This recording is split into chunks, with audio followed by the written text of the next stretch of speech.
Welcome to the Podunk Polymath, a podcast dedicated to the sentiments of a secular, sarcastic, screwed-up Southern SJW and skeptic. I'm your host, Chris. Come on in. This is episode 40 of the Podunk Polymath podcast. Hope you all had a joyous and productive weekend, or unproductive, as the case may be. This week, for the pre-ramble, first of all, I want to say some positive things. The Predators won Game 5, up 3-2 in the series against Anaheim, and if they win the next one, they go to the Stanley Cup Finals. So I know y'all are excited about that, especially if you're Penguins fans, if you know what I'm saying. Anyway, also I went to see a show Saturday night, Adrian Belew and the Power Trio. Even if you're not music fans, it was pretty fucking badass. The drummer and the bassist were off the chain, and of course Adrian's always a great guitarist, so it was a great show. And that was the same night that the Predators won, so it was a great night. Except for something else that happened that night. The ghost of Reason Con's past reared its head again. I'm not going to get too much into it because, frankly, I don't want to talk about it anymore. Because I did a late Facebook Live on it and explained it yet again, even though I've explained it 3 or 4 times since it happened. Basically, a couple of douche monkeys decided it would be cool to, instead of address an argument directly, to try to use a red herring and throw in some shit that I did 2 years ago. And so it thus invalidating every argument I've ever made for anything ever. Conveniently forgetting that your arguments are pointless and useless to begin with, and so your shit sucks. So, like I said, I'm not going to get too much into it because it's already been addressed on the Facebook Live. I put it on the YouTube channel if you're interested. It's basically me explaining what happened in that fateful night at Reason Con over 2 years ago. So, if you don't know about it, you can go listen to it. I didn't want to hide anything, so I pretty much laid everything out.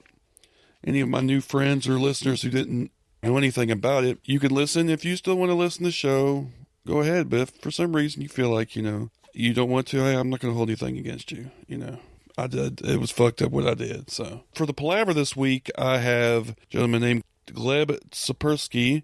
He's been on several other shows talking about this subject. He does something called the Pro-Truth Pledge. And basically it's calling for everybody to tell the truth regarding any conversation, regardless of what side you're on. This basically talks also about politicians and such. Also, he promotes this idea of talking where you try to talk to your foes, I guess you could say, on the other side of the political spectrum by identifying with them on certain levels that you start out with things that y'all can agree on, and then kind of build out from there. Some of the stuff he says, I'm iffy on, but I mean, that's why you have him on, people like this, so you can. I thought it's a good theory. I just don't know that it would work so much well in practice. I mean, I could be wrong. We'll see. But he's been on several other podcasts for this one, so he's really getting the word out there. And I think it's a good message that people kind of just do need to talk to people that they don't necessarily agree with. Because not everybody who holds a different opinion is a complete dickhead. They're just probably misinformed. Most of the time, there are some people who are complete assholes, especially the people putting the shitty information out there and scaring the shit out of people with their ignorance. So, anyway, I thought it was an intriguing conversation. I think you'll enjoy it, and maybe you'll even learn something. Anyway, on to the interview. Hey, all you listeners, I'm Robert. And I'm Amy from Secular Yakking. And we just wanted to let you know that if you've got 30 minutes to kill, then we're the podcast for you. We're just some old married couple who's been yakking at each other over the many years. And we thought we should start making it so you can listen in on our yakking. We dig past the mainstream and bring you the news that you may or may not have heard about. We take a look at politics, religion, science, and pretty much anything we feel like yakking about and sharing it with you. And let us not forget our weekly Mr. Potter Award. No, we're not professionals on anything we talk about, but we love to yak about stuff and give you our opinion on the matter. So tune in at secularyakking.com or check out our feed on iTunes, Stitcher, iHeartRadio, and anywhere good podcasts can be heard. And who knows what craziness will happen. Yeah, just like this.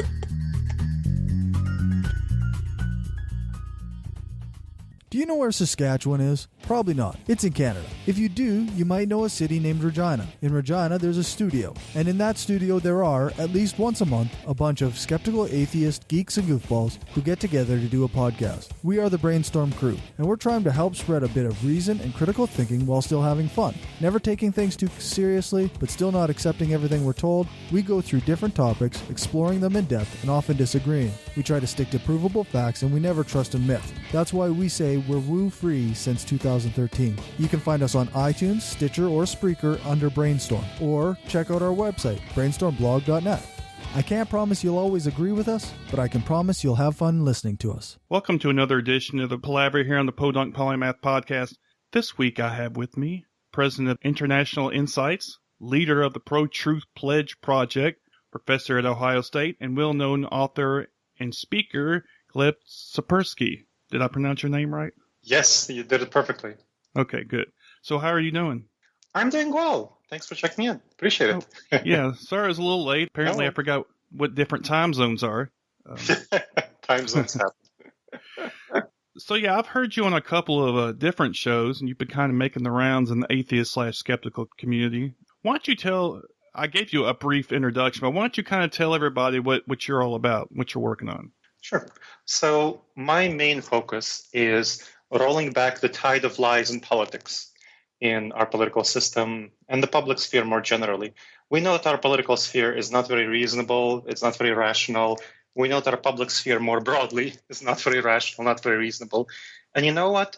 I'm openly secular. I'm a secular activist. I've been leader of my Secular Student Alliance club way back when I was in college. So I've been involved in this movement for nearly 2 decades.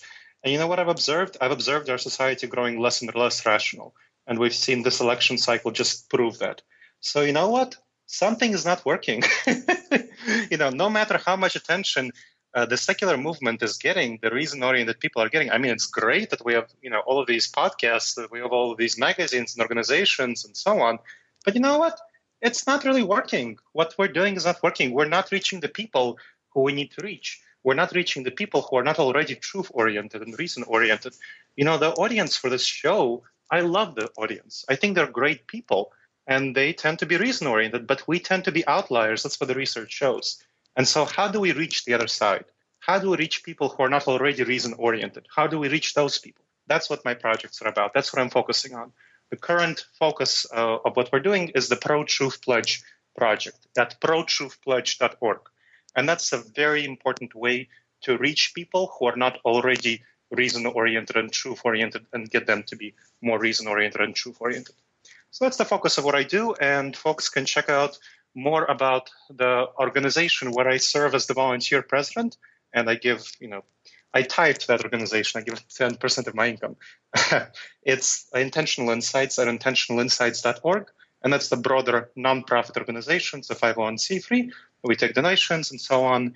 That runs the Pro-Truth Pledge project. So for people who want to check out my background and what the organization does, the Pro-Truth Pledge project is just one of a number of projects that it runs. So you say your main focus is basically bring reason back into discourse. Yep. And having people from different viewpoints, often radically different viewpoints, be able to sit down with each other and kind of come to a common ground on certain things, even if they seem to be poles apart. Is that about a good synopsis? That's a good synopsis. Now, I notice, of course, in the secular community, we're just a group of people. And like every group of people, there are always going to be people who are quote-unquote reasonable, and I try to be as reasonable as possible. I try to, look at every side and see what I can. Now, there's certain things that I'm pretty steadfast on, like denying people rights and things of that nature. To me, is kind of a line for me. But on most other things, if people are speaking, with honesty and speaking from an honest position, I have no problem with having those conversations. So what do you find is most difficult in your studies as far as how people speak to each other? What is the most difficult barrier to overcome? The most difficult barrier is emotional. So my research concerns decision-making and emotional and social intelligence, and how our emotions cause us to make decisions. So what the recent research found is that we have two thinking systems. One thinking system is the autopilot system. That's the ancient lizard brain that developed in the savannah, and it's instinctive, it's emotional, it's the fight or flight response. It's what takes you out of the way of a moving car before you actually realize that it's a moving car. Now, that system is quite useful for fight or flight situations. And that's a very powerful system. It's our most powerful system. So, it's that system that in arguments causes us to want to fight and shout and scream and, make our point heard, like you see the talking heads on CNN or Fox or MSNBC, whatever you watch. So that's that system. That's the shouting system in the debates. Now we have a different system. We have a system called the intentional system. The intentional system has developed much later, way after the autopilot system developed. And that's the system that allows us to actually survive in groups. It's the system where we have calm, measured, peaceful conversations that are collaborative. This system is much weaker, unfortunately, than the autopilot system for good reason. We don't want to stay in the way of a moving car or a saber-toothed tiger. We want to climb up a tree, right? Like our ancestors were the ones who climbed up the tree. The people who stood there and thought about, should I climb up a tree when the saber-toothed tiger was running up, aren't the ones who survived. So we have those instincts built in. We have the fight or flight response built in. So you can usually see two types of people in an argument. When you have people who disagree, you have two types of responses. One is an aggressive response where people start shouting at each other. One is the defensive response when people shut down and choose not to pursue an argument. Now, most people in the reason-oriented community tend to be the aggressive type. They tend to like arguments and debates. They may not shout, but they make really good debaters and nitpickers and so on, really great. And, I find that enjoyable and stimulating myself. I really enjoyed that back when I was running the Secular Student Alliance Club and later onward. So I'm a really good debater. But what I found out when doing the research is that debates actually don't change minds. In the vast majority of cases, debates don't change minds. There's a thinking pattern that folks can look up. Just go and Google it. It's called the backfire effect. So BACKFIRE, backfire effect. When people who are not already oriented toward truth and reason and logic are presented with evidence that goes against their beliefs, they tend to hold stronger to those beliefs as opposed to changing their minds. So that's just a basic thing that arguments and debates, which we as a reason-oriented movement have been practicing pretty much for the whole of our existence, they don't really change the minds of people who aren't oriented toward truth and reason. And that's an unfortunate truth. So that's what I've been working on addressing. And we can talk about methods of addressing that, but that's the kind of the underlying problem that most people are not oriented toward truth, reason, and logic. Most people are way too overwhelmed by their emotions and dominated by their emotional response. So you need to speak to people's emotions effectively. And we can talk about how to do that, but I wanted to make sure to answer the question first. I've done a fair amount, amateur research on some of these things. And I call it, they re-entrench people usually when you get emotional. And it causes, like you said, the backfire effect. It causes people to, even though it's not logical, even though you have evidence on your side, they don't care. Yep. Because you're coming out at them with emotional attacks. And so therefore they're just going to, like I said, re-entrench and go even further down into because it's a comfort zone. It's, they identify with that. And when you try to take their identity away, then they get upset and therefore don't want to hear anything you have to say. Yes, that's very insightful. Absolutely. It's an attack. They perceive it as an attack on their identity, and their identity is their tribe. So it's tied to their community. So if we go back into the Savannah mindset, our tribe was very important, and our identity was basically tied in very fundamental ways to our tribe. So if our identity is attacked, our tribal attachment is attacked. From a secular perspective, a lot of people have converted from, we know, as your listeners know, a lot of people who have converted from religion to atheism. And it's a very hard thing to do. It's not an easy thing to do. You don't only leave your identity, you also leave your tribe. Now, if you convert from, liberal to conservative or conservative to liberal, you also leave your tribe. And it's a hard thing to acknowledge and to face. And so it's a really hard thing for people to do. And so you're not going to get there in the vast majority of cases by arguing and debating. That's not the way. The way is to speak to people's emotions. And there are very specific and strategic ways to do that I've been researching. Unfortunately, it would have been nice if there were other people who were doing this stuff as part of the reason-oriented movement, but I don't really know of any. And if your listeners know of other folks, please connect them to me. But the only people I know who are involved in this are people who are already part of the Intentional Insights community group, and part of the social network with which volunteers with whom we work. So it's a really hard thing to do, but it's definitely doable according to the research in behavioral science.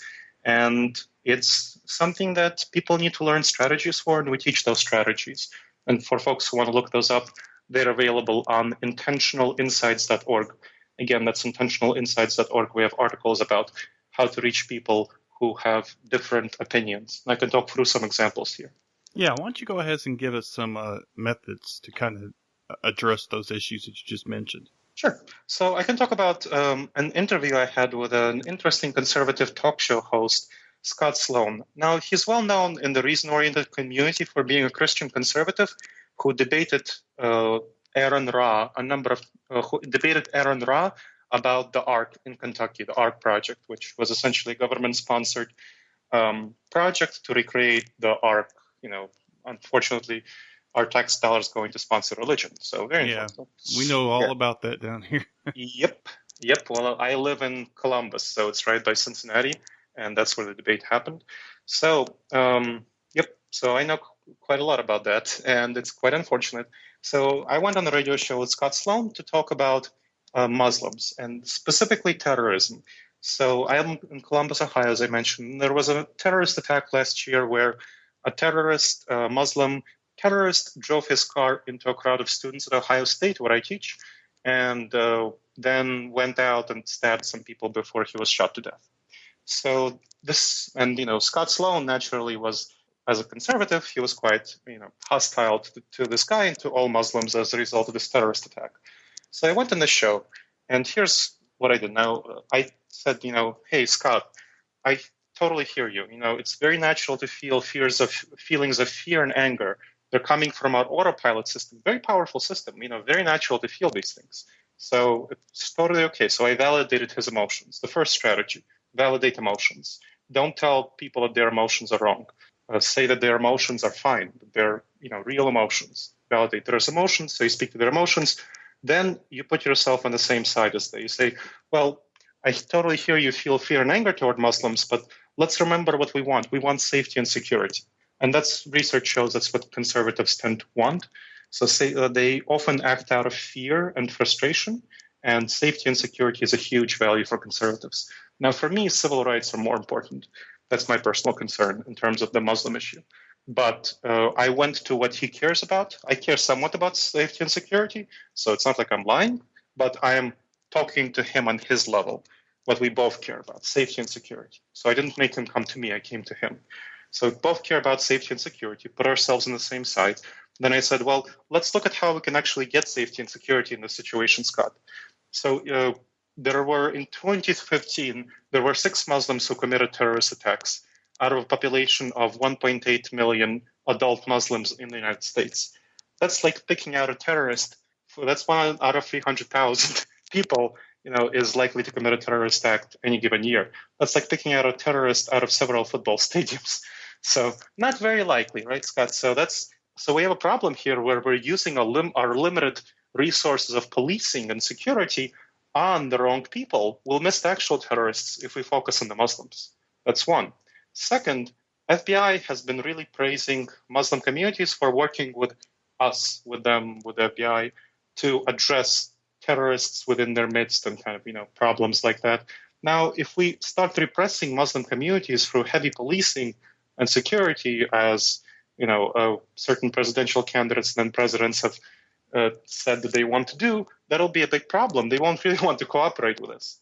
Third, and finally, unfortunately, ISIS, Al-Shabaab, and other terrorist organizations are already using Donald Trump's anti-Muslim rhetoric to recruit terrorists in the United States. So if we persecute them more, they'll have more material and be more likely to recruit terrorists. All of those things will make us less safe. So if we persecute Muslims, I told him, Scott, we'll make ourselves less safe. That's very dangerous. So what we actually want to do despite what our feelings are telling us, in this case, our feelings are leading us to be less safe, not more safe. So despite feeling fear and anger toward Muslims, we should be nice and kind to them, even though it doesn't feel intuitively right, because our feelings in this case are not leading us in the right direction. Just like, if we want a second piece of chocolate cake, it might not always be a good idea to take that second piece of chocolate cake. So by using these sort of everyday examples, I led him on this track that resulted in him at the end of the conversation agreeing that, yes, we should be, even though it's not intuitive, it doesn't feel intuitive, it doesn't feel right, we should still be nice and kind and generous toward Muslims in order for us to be more safe. Well, that makes complete sense to me. And of course, as you already said, these are the kind of the way you need to approach it in order to kind of get on that common ground and not have people, have the backfire effect occur where people entrench even further in their positions. Absolutely. So you've mentioned some of those examples, but I wanted to address the issue of the difficulty of doing what you say, because it is human nature most of the time to want to fight back. Yep. And people want to get, when they're confronted, they get angry and they automatically snap back with something that's even more something that upsets the other person because, well, they were hurt themselves, therefore they want to hurt them.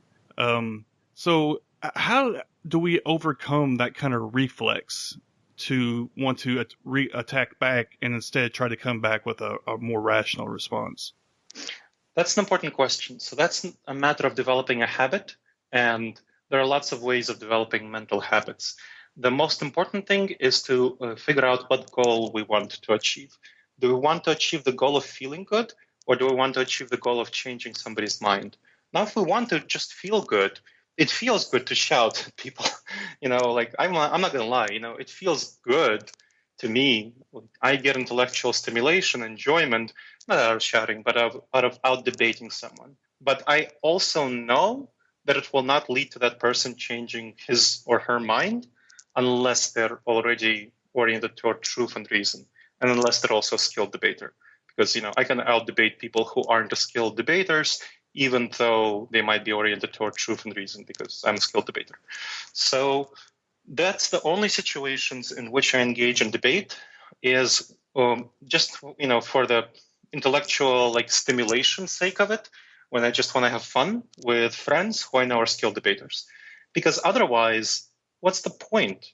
Am I actually going to change this person's mind? No. Why should I waste my time, arguing unless, just for the pure joy of it? I mean, that's essentially, I don't know. I see trolls online trolling people. And once I started doing the research on how debates actually don't change minds, I kind of see debates as a way of trolling. Now, I don't want to denigrate people who debate. I don't want to criticize them.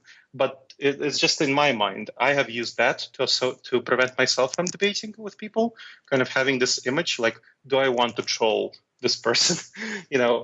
It's just not a positive image. And having this negative image associated with debating helps me remember that this is something that will not change people's minds. And if I actually want to change people's minds, I need to go to where they are, not where I'd like them to be, and not stay where I am. Now, it means going outside of my comfort zone. It's hard. It's hard work, which is why so many people don't do it.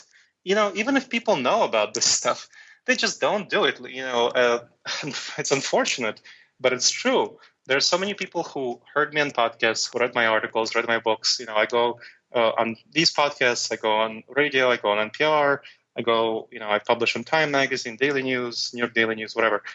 I publish in a lot of places. And people go to say, hey, that's good stuff, and then they don't. There's so many people who actually don't implement what I say because it's hard. It's hard to go outside of one's comfort zone. Now, I don't blame those people. I don't judge those people. I understand it's hard. And I hear that it's hard. And I accept that it's hard. But I think it's about what your goal is. If your goal is to continue down the road that we're currently going, we're not going down a good road, Chris. We're really not. Look at this election cycle. There's a reason that Oxford Dictionary chose post-truth politics as its word of the year in 2016, because of Trump's election and because of Brexit, both of which were filled with lies and deceptions. So our society is becoming less rational, not more rational. partly because we as rational people are staying in our bunkers. We're talking to people in ways that are enjoyable to us. We're not doing the hard thing and going outside of our comfort zones and actually engaging with people in a way that's truly rational.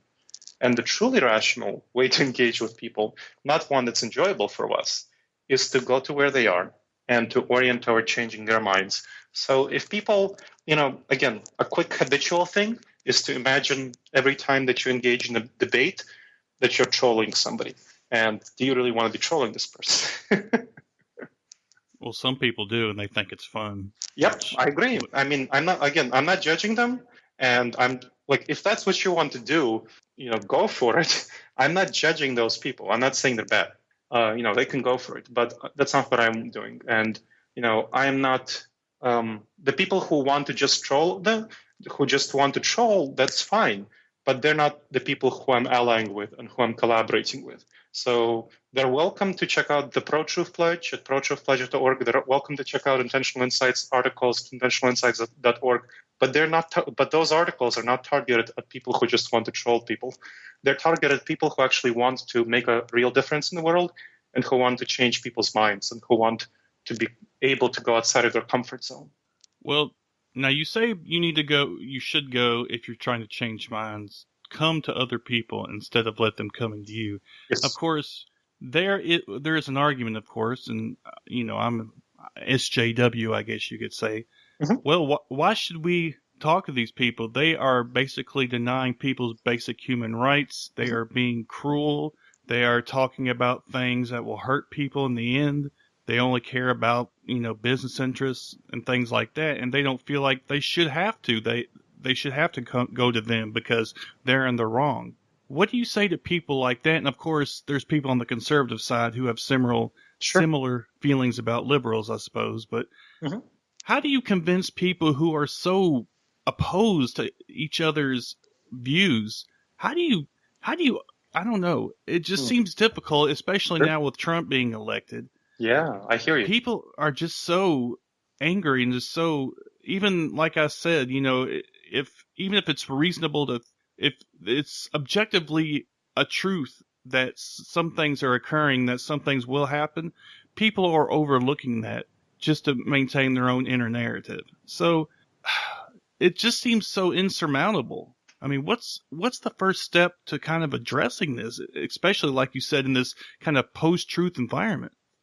So I think the first step is to realize that people who are not interested in talking to the other side are not going to be, if that's not their goal, I'm not trying to make them do this. I'm just helping them realize that they shouldn't be frustrated that when the other side doesn't change their minds. The other side, whether you're a conservative talking who is frustrated with liberals, or you're a liberal who's frustrated with the conservatives, or you're a libertarian who's frustrated with both, it's just not going to result in the other side changing their minds if you don't talk to them, if you don't engage with them. Like, you're not going to snap your fingers and magically get what you want. There's a thinking error. It's another thinking error. We have a lot of our autopilot system, the one that seeks comfort and short-term emotional orientation, thinks that the world should be just. And people can look this up. It's called just world fallacy. So again, just world fallacy, look it up. It's on Wikipedia and elsewhere. It's a feeling that the world should be just and fair. And it's wrong. Not the feeling is not wrong, but the truth of reality is that the world is random. There's no rhyme or reason to it. I'm sorry, people who believe in karma. Sorry, you can believe in it, and that's nice if it gives you comfort. Just like believing in God is nice for people for whom it gives comfort. But I'm not going to believe in God because it gives me comfort. I'm not going to believe in karma because it gives me comfort. I'm not going to believe in a just world because I want comfort. I'm going to look at the reality of the situation, and I'm going to see if I can do something practical about the current cluster clock in which we find ourselves. You could say clusterfuck, Excellent. The current clusterfuck, the fucking current clusterfuck in which we find ourselves, right? I go on radio shows, so I forget whether, it's not, I turn on my censorship when I go on podcasts because the FCC doesn't allow radio shows to do this. So yes, in order to address our current situation, we can't just wish it away. If we are to change things, we see that it's going down the wrong road right now. We see the situation is becoming worse. So post-truth politics wasn't a 2016 thing. I mean, look at, talking about what's happening right now. Comey was just fired, and Trump is saying, he was fired for X reason, Y reason, Z reason, keeps changing his story, which is true. I have no idea. I strongly suspect it's the Russia investigation. I published articles about this. But anyway, how can we trust anything that he says after he's lies so many times? And you know what? It's effective. His followers believe him. Most Republicans, so a poll by YouGov, which is a reputable organization, shows that only 26% of Republicans believe that Comey was fired because of the Russia investigation. 26% of Republicans believe that, whereas, large percentage of Democrats believe that, and independents as well. So his followers really do believe him, and it's sort of magical thinking, but it's the case. And I mean, this is not only limited to conservatives. I just want to be clear. There's definitely magical thinking among liberals. There's a number of liberals who believe that George Bush was implicated in 9/11, let's say. So stuff like that, it happens on the liberal side as well. Less so according to research, according to statistics. So this is a fundamental problem that won't go away just by wishing it away. And so if we want to change the world, we need to engage the other side. And if we want to engage the other side, we need to do effective strategic engagement. And if we want to do that, we need to know how human brains work. And that's why behavioral science is a crucial thing that will enable us to engage people. That's why I go to the other side. I go to Scott Sloan.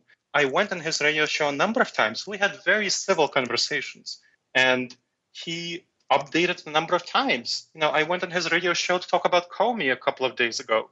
He updated. He acknowledged that Trump's narrative was less close to reality than the Democratic narrative about the situation. That's an unusual thing, to get conservatives to acknowledge things like this. And it's a powerful thing to do that. And this stuff works. I wouldn't be going on conservative radio shows and having healthy conversations where people update, if it doesn't work. This is what works. And I want to bring what works to good people who are going to use it. And people who don't care about using it, okay, that's up to them. I can't control them. I can't get them to care about actually changing the world. I can only show them that A, it can be done. B, here is the stuff that you can use to get it done. And C, let's ally and partner up to get it done. So if anybody wants to help out, you can go on Facebook and friend me at Gleb Tsipursky. You can see my Facebook profile. Send me a message if you want to help. You can also email gleb at intentionalinsights.org. That's GLEB at intentionalinsights.org, and I'll be glad to talk to you about helping out. So did you say you've been doing this for 10 years? Is that right? I have been, yes, I've been doing intentional insights for 3 years. My research in behavioral science and the history of behavioral science has been going on for 10 years. So I've been popularizing it for the last 3 years. Okay, for the last 3 years. So how many people in that period of time would you say that you've tried to use this approach with? Just, a rough estimate. What I tend to do is focus on individual conversations with influencers like Scott Sloan. So I have went on a number of conservative radio shows. So, my total conversations on conservative radio shows, if that's the question that you're asking, would probably be, definitely over a dozen radio shows with conservatives, and reaching, and Scott Sloan's audience is pretty huge. So it definitely reached over 100,000 people in conservatives. Okay. So, and would you say that, I'm sure there's been, times that you really just couldn't get through to whoever you were speaking to. Mm-hmm. But I wonder what your, quote unquote, success rate, which I would say would be measured by at least them acknowledging a certain fact that you put forth and they acknowledge that perhaps you're correct? I have never had a radio show with a conservative where that has not happened. So all my radio shows with conservatives have had that happen. My hardest radio show with a conservative would be with Bill Cunningham, who was he's rated as the 27th most top radio show host in the United States. I mean, that's among conservatives and liberals alike. So he's a conservative radio show host. That's like really big league. Scott Sloan is also big league, but he's less popular than Bill Cunningham. So with him, it was a conversation about Trump and wiretapping. And Bill Cunningham was really trying to kind of twist out of acknowledging that Trump did anything potentially wrong in accusing Obama about wiretapping. But finally, for our conversation, again, I kept putting things in different terms. And finally, I asked him, look, imagine that you are Trump and you had information that you were wiretapped by Obama. Let's say that was the case. Would you put it out in tweets like he did? Is that what would be the reasonable way to address the situation if you actually had information? And he thought about it and he acknowledged, no, this is not a reasonable way to address the situation. He'd call in his security, FBI, CIA, and NSA and find out all the information he had and then present it to the public. So in the end, I did get him to acknowledge that, which I was pretty happy about. So he acknowledged that Trump was wrong in his behavior, at least. So I never had a conversation with a conservative which did not result in acknowledgement of some facts like that. That's a pretty good success rate, and I applaud you for being able to do that. Let's step back a little bit. When did you decide that this was a course you kind of wanted to pursue? So with intentional insights, let's see. So after I got my professorship at Ohio State, which was 5 years ago, I started becoming involved in local activism, secular activism with the humanist community of Central Ohio. And then I started doing presentations on this stuff. I found that on behavioral science, I found that people found it really helpful. So about 2 years after that, I founded the organization Intentional Insights with my wife. And she has an MBA in nonprofit management. She was the vice president of the humanist community of Central Ohio, which is the local branch of the American Humanist Association. And so we co-founded it. She has an MBA in nonprofit management, so she knows how to run the organization. And then I was more of the front face, kind of the public speaking person. And then, so we were running that for a while. Then about a year and a half ago, I think, it was just about a year and a half ago, when Trump became a serious candidate, we saw that this was going to be hugely dangerous for our country, because regardless of whether Trump won or lost, he already introduced his brand of post-truth politics, which is Oxford Dictionary defines as politics which succeeds by appealing to emotions and personal beliefs over facts. And so he attacked the media whenever they caught him lying. He refused to back away from lies. We never had mainstream presidential candidates who did that before, never. So that was something that we saw as incredibly dangerous to the ability of our society to make good decisions and see the truth, which is what Intentional Insights is all about. And so we decided to focus our efforts on politics, and that's what we've been doing ever since, really focusing about 3/4 of our efforts on politics. So our major project with that is the Pro-Truth Pledge right now, and also this sort of outreach to conservatives and building a network of and helping people who are already oriented toward reason, rationality, whether they are conservative or liberal. We tend to have more liberals, as I talked about before, and libertarians rather than conservatives, but we have some conservatives on board as well. What is this Pro-Truth Pledge? So Pro-Truth Pledge at protruthpledge.org is the main instrument that we have found to reverse the tide of lies in our politics. That's the key instrument. So it's a really interesting thing that basically we analyzed, a team of behavioral scientists, including myself, analyzed the current political situation. Why do so many people lie? Does post-truth politics predominate right now? And we saw that with the rise of social media and the decline of traditional media, mainstream media, it's essentially much easier to fool people. So research shows that people really can't tell apart sponsored ads and actual news stuff on websites, and it's really silly. People judge the quality of social media posts by things like the size of the graphic rather than the source. That's what studies show. It's really disappointing, but it's true. So people don't know that the sponsored sign in Facebook means that, or many people don't know, but it means that this is an advertisement. It's not the real post. And there are many people who are using this to manipulate others. Fake news are being shared throughout social media, really shared incredibly widely. The top 20 fake news stories in the last 3 months of the presidential election were shared more widely than the top 20 real news stories. Shared more widely than the real news stories. It's ridiculous. There was something like just under 8 million shares for real news stories and just over 8 million shares for fake news stories. They're triumphing over real news. It's sad, and as Trump would say, sad. So that's pretty terrible. And the pro-truth pledge is something that we have been working on as a way to reverse this tide of lies. It basically changes the incentives for public figures to push the incentives toward telling the truth instead of lying.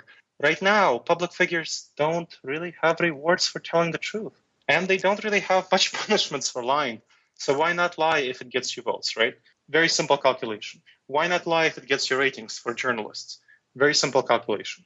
And clickbaity headlines and so on. Well, the pro-truth pledge basically changes all that. We can talk about how it changes all that, but that's what the pro-truth pledge is all about. And again, at protruthpledge.org, so you can follow along. I suggest that you click over there, your listeners, so that they can follow along and see what we're talking about. How many people do you have right now, approximately, that have signed this pro-truth pledge? So we launched a month ago, and we have about 500 people. It's not bad. Mm-hmm. Yep. For a month. Yep.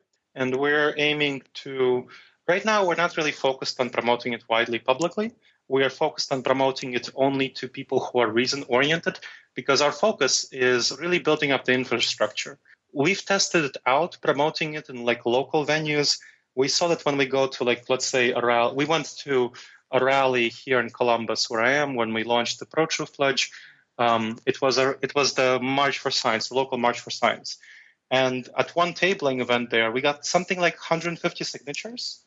So it's not a problem to actually get signatures. That's not the issue. What we're focused on right now is getting advocates, setting up a network of people who would be in every city. We're trying to set up a network in every city of people who would be supporters of the pro-truth pledge and advocate for it and be organizers for it. Because if we just started pushing it out there, we'd be overwhelmed with numbers, with people who want to help.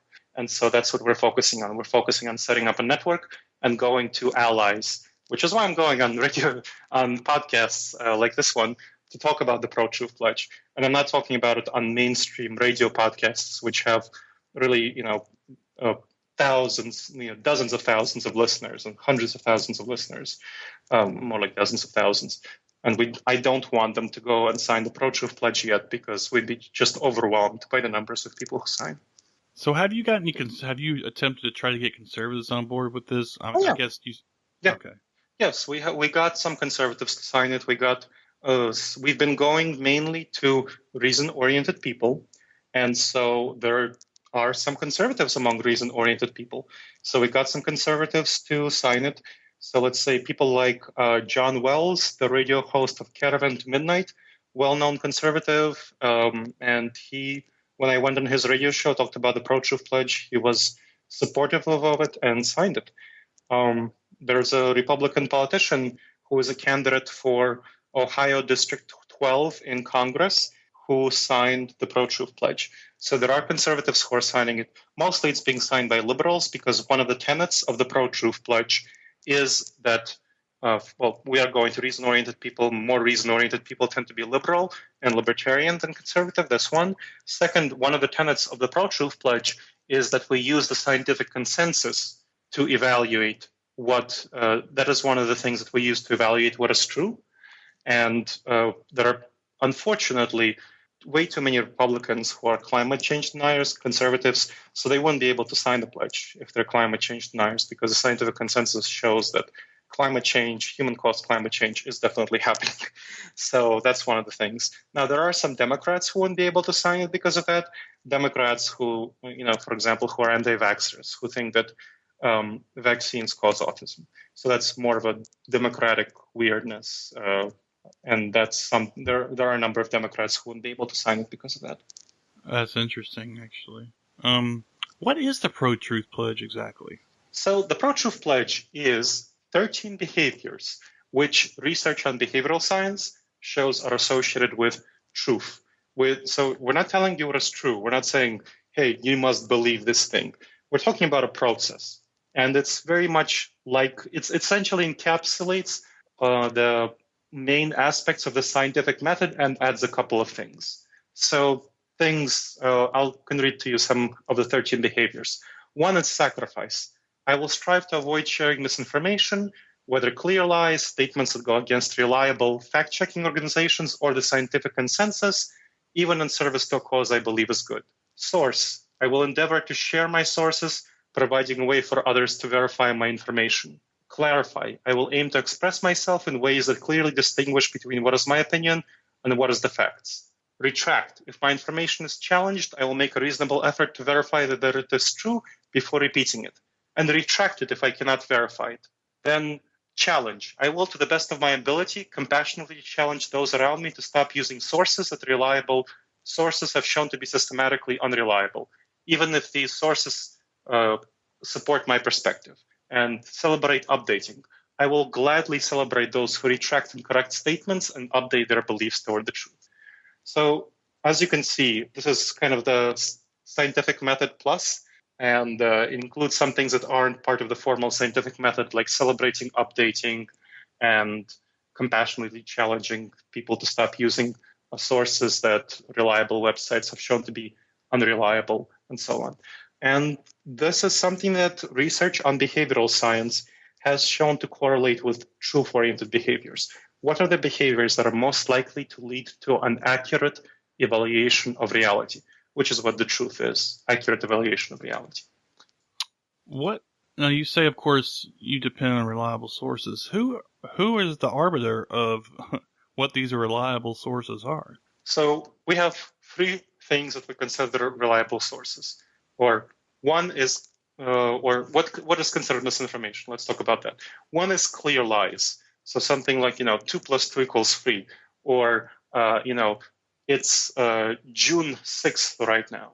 Those are clear lies. Everyone can recognize them. Don't need to go into that. Another one is the scientific consensus. So the scientific consensus, that's also pretty recognizable. It's something, and we go into detail in the FAQs, the frequently asked questions, about how do you recognize a scientific consensus. But there are essentially three things. One is a meta-analysis study. A meta-analysis study is a review of studies, a review of a series of studies, which comes to a definitive conclusion. If you have a meta-analysis that doesn't come to a definitive conclusion, then we don't consider that a scientific consensus.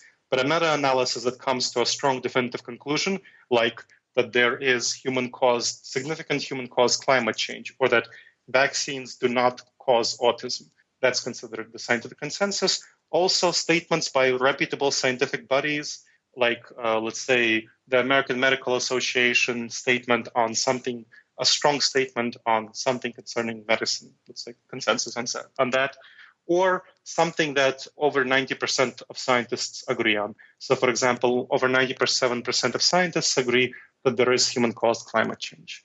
So those are three things that we consider the scientific consensus. Finally, reliable fact-checking websites.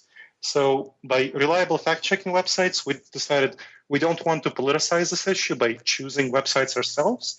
Instead, we'll just go with whatever Facebook is using for its fake news checking program. Facebook has a huge financial interest in making sure that both conservatives and liberals continue to use Facebook, and has really hardworking and well-paid analysts who can evaluate websites that are reputable and credible and so on. And so we just outsource that work to Facebook in order to not, have any association with politicization or bias. So those are the sources that we use for credible information. Well, sounds like you got pretty well locked down as far as your methods and your guidelines as to how to be a good, signee to the pro-truth pledge. Have you got any criticism about the way you do it, or your methods or anything? Criticism. We haven't gotten criticism. We've gotten questions about why public figures should sign it, and that's kind of so more like inquiries, curiosity. As I imagine, once we start going out more to the mainstream public, we'll get more criticism. But right now, it's mainly, when I appear on rational, reason-oriented podcasts and shows and so on, talk to people, it's mainly about like, how will this work? Why should people sign it? Now, we want everyone to sign it. We want all of your listeners right now to go and sign the Pro-Truth Pledge. And there are specific reasons why they should do so, because the point of that will be to get public figures to sign it. And we can talk about how that would work if you wish. Yeah, go ahead, please. Sure. So if people sign the Pro-Truth Pledge, they can go to the protruthpledge.org and they can click on the red button that says, take the pledge. They'll see that they have, we ask them to definitely give their name and last name and email. And then ideally, they would provide their address. The goal for that is so that we can go to all of their representatives, from their local district judge all the way to the president and everyone in between who's their elected representative, and tell them that, hey, you have people who are your constituents asked you to take the pledge. As part of that, there is a box that says, I call on all of my elected representatives to take the Pro-Truth Pledge. So it functions as a petition in that way. So you give your address, you give your name and email, and that's, it functions as a petition in that way. That's one. Then it's also, you want to be listed in the database of people who signed the Pro-Truth Pledge. People can choose to be listed or not. And then if you want to help with the Pro-Truth Pledge, there are lots of ways to help. And one of the ways of helping is promoting it to others. Another way of helping is lobbying politicians and other public figures to take the pledge. A third way of helping is monitoring and evaluating public figures who take the pledge. Finally, you can sign up to email updates, action alerts by email or text. So the more people we have taking the pledge, the more people, it's essentially one aspect of it is a petition. Petitioning all of their elected representatives from their local district to judge to their president to take the pledge. So that puts pressure on all public figures and all political figures. It lets them know. And then one of the ways that people can work and volunteer their time for the Pro-Truth Pledge is by being advocates. So let's say you want to go to your local congressperson and say, hey, local congressperson, I want you to take this pledge. Now, what we would do with people who have access to the back end of the website would go and say, hey, here are the 1,500 people in the local district of your congressperson who signed up to take the pledge. And that's, let's say you have 50,000 people in your district. And so that's something like over 2% of your district have signed up to ask you to take the Pro-Truth Pledge. That's like a sizable number of people. So that is putting pressure on politicians. And of course, if you're a town mayor and of a city that 10,000 people and 1,000 people sign the pledge, that's 10% of your population. That's huge. You really want to sign the pledge in that case. So that's a really good thing. Now, whenever a public figure, now that's kind of what we want ordinary citizens to do. Public figures, we want them to sign the pledge and then indicate that they're a public figure and give a brief blurb, a paragraph about why they signed the pledge, along with free links to their online presence. So imagine if you're a podcast host and you choose to think about should I sign the Pro-Truth Pledge? Well, you're a public figure, and then you can give a blurb about why you care about the truth and sign the Pro-Truth Pledge and give free links. And whether you're a podcast host or you're, let's say, a local politician, that gets sent out in one of the email updates to all the people who signed up to the pledge. So the more people sign up to the pledge, the more of an audience we have and the more of an incentive podcast hosts and politicians and anyone else has to sign up and be exposed to this list of people. Now, imagine again, let's say you're a podcast host, you're exposed to a list of people who care about the truth, and they know that you're a podcast host who cares about the truth. So they'll be much more likely to listen to your podcast than somebody else's podcast out there who hasn't signed the pro-truth pledge. And so you get much more of an audience. Same thing for politicians. You get much more support from these people because they know that you're a credible and honest politician who signed the pro-truth pledge. The other nice thing for politicians in particular is that if your opponent hasn't taken the pro-truth pledge, you can attack your opponent for not taking the pro-truth pledge. So that's a nice bonus for politicians whose opponents choose not to take the pro-truth pledge, that they can use this. And we've already seen this happening. So this is kind of the benefits for public figures. And so the more ordinary citizens we have taking the pledge, the more pressure we can put on public figures and the more incentives we can give to public figures to take the pledge. And there are certain monitoring and evaluating mechanisms that ensure that public figures who take the pledge are not going to defect on it and lie. And we can talk about how that works now. But first, I want to see if you have any questions about the incentives. No, those incentives seem fairly solid. I know that the Indivisible movement, of course, have been. You've heard about all the town halls where they're basically shouting down the Congress people because they're not giving them the answers they want. So I definitely can see how this pro-truth pledge would be able to work in those circumstances.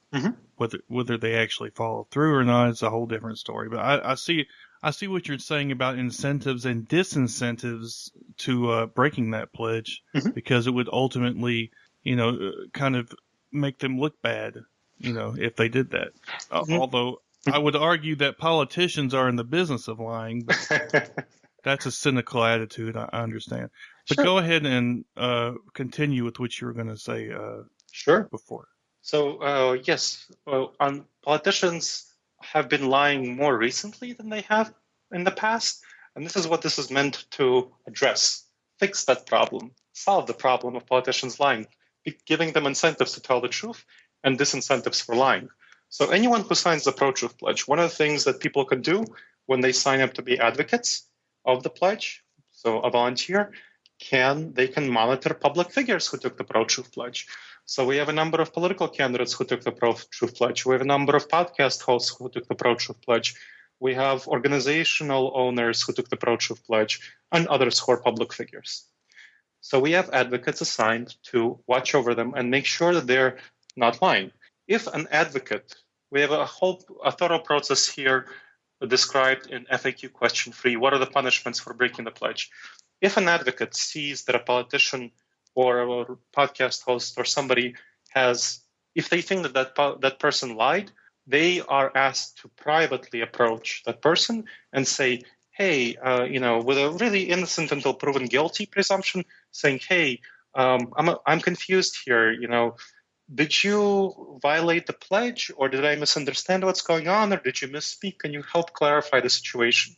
So it's kind of a very calm, careful, not designed to provoke an aggressive or defensive response with the autopilot system, but kind of very intentional questioning with curiosity and innocent until proven guilty.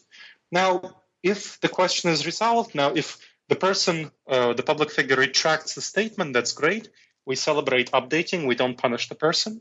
We say, great job for updating. Cool. That's one. If the advocate was mistaken, if they misheard something, no harm, no foul. That's fine. The third scenario, which is that the advocate still thinks the person violated the pledge, and the person doesn't retract his words, the public figure. And so then let's say this is the mayor of New York.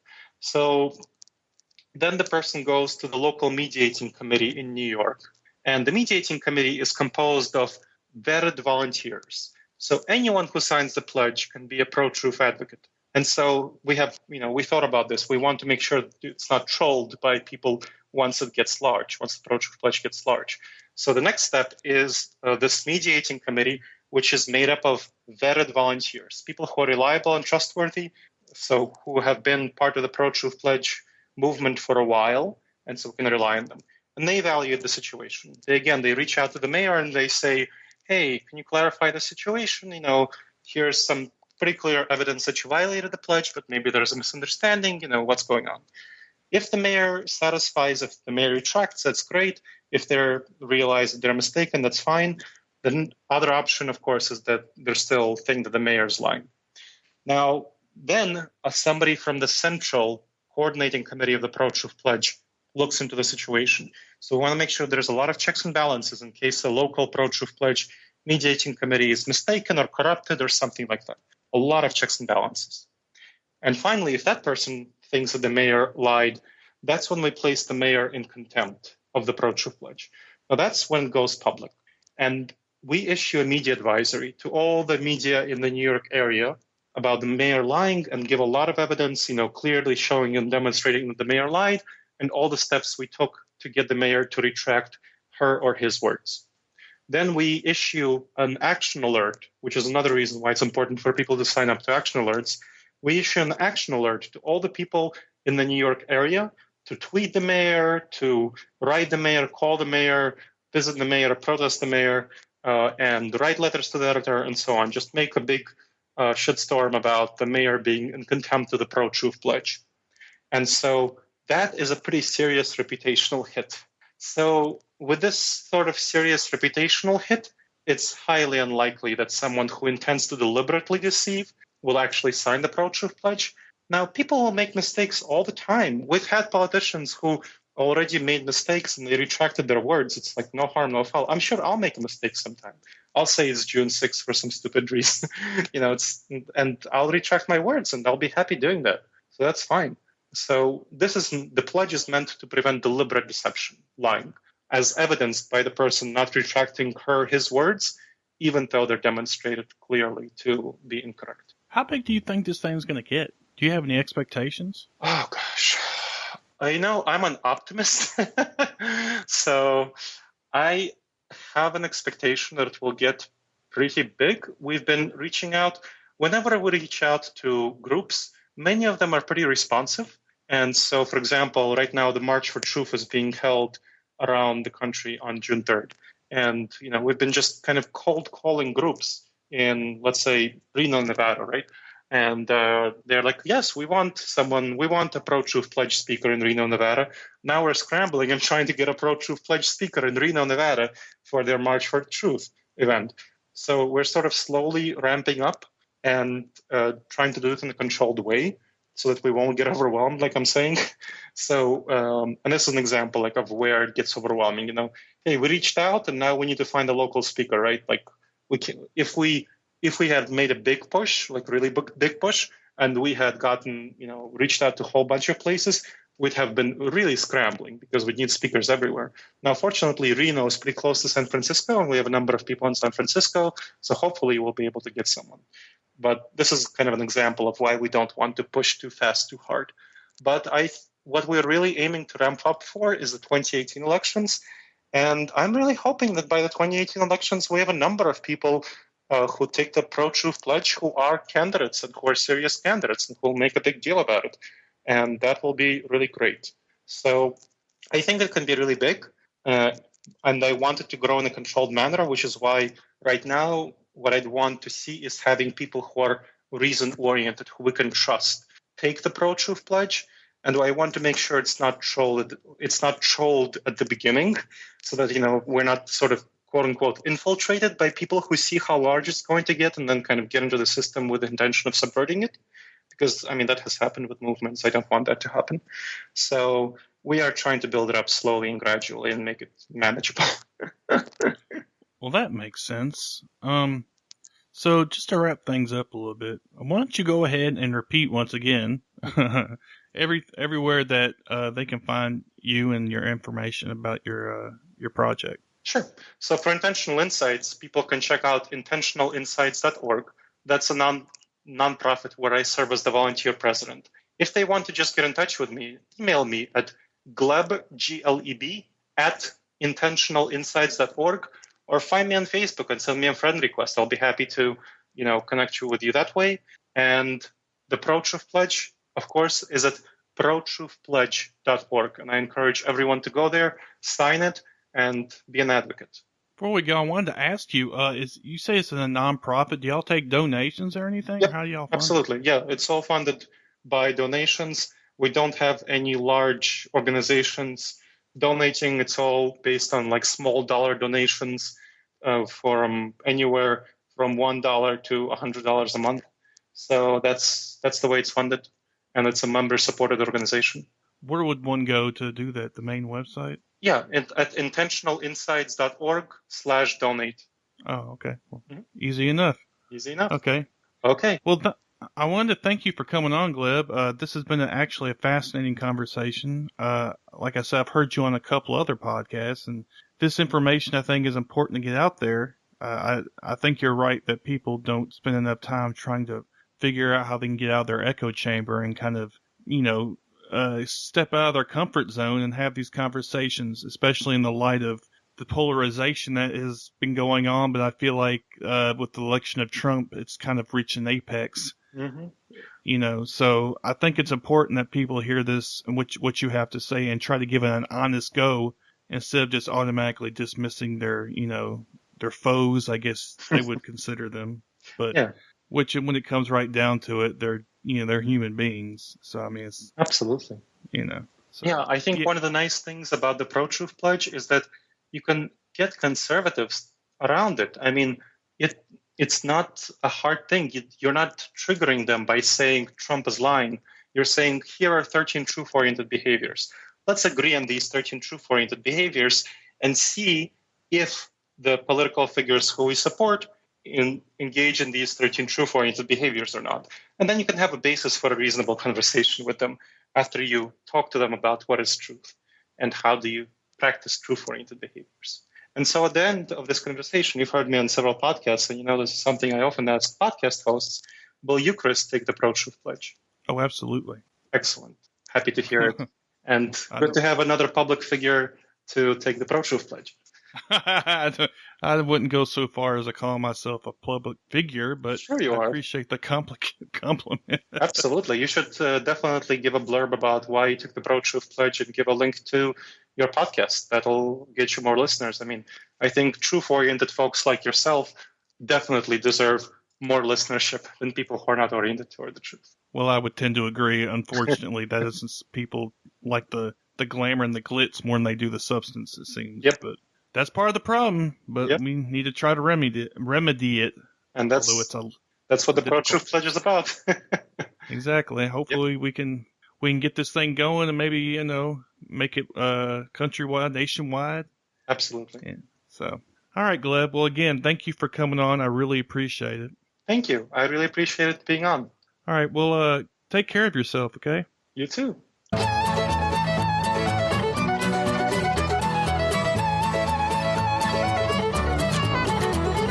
That'll do it for this episode of the Podunk Polymath Podcast. Thanks again to Gleb Tsipursky for coming on and talking about a subject that I think is very interesting and it may help to talk to people who are on different sides of the political spectrum or you disagree with on a fundamental level. Maybe you can get something accomplished, maybe not. That's worth a shot, I guess. I mean, you can't be a complete echo chamber dickhead like me all the time, can you? So I think it's an interesting subject and I hope you all enjoyed it. Of course, if you want to check out the show, you can go to thepodunkpolymath.com, the main page. Of course, music is by ... which is at cdbaby.com/cd/... is where you can find their music. You can find me on Facebook, Twitter, YouTube, and Google Plus under the Podunk Polymath. Email is at podunk.polymath@gmail.com. If you want to become part of the Patreon posse on Patreon, go to patreon.com/thepodunkpolymath. Call-in phone number is 615-378-POPO-7676. It's all the freedom you're going to get by calling in, but nobody does it. So apparently they don't love freedom. They don't like America. That's on them.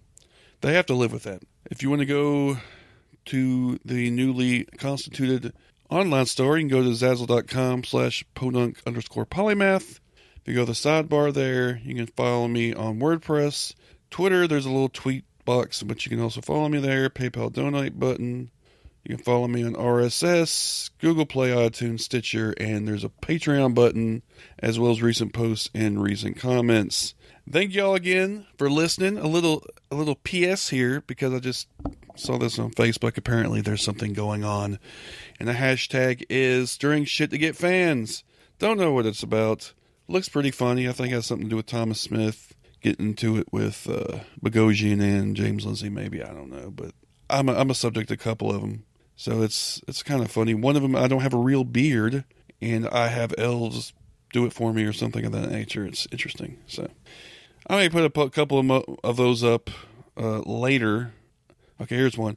Chris Watson hates propane and propane accessories, stirring shit to get fans. And there's a couple other ones. Anyway, I might put those up on the old Podunk Polymath page. Also, I put that video I was talking about the Reason Con thing. I'll put up there, YouTube and my personal page. So it's everywhere, you know. If you like to live vicariously through my embarrassment, go right ahead. So anyway, until next time, y'all take it easy now, okay?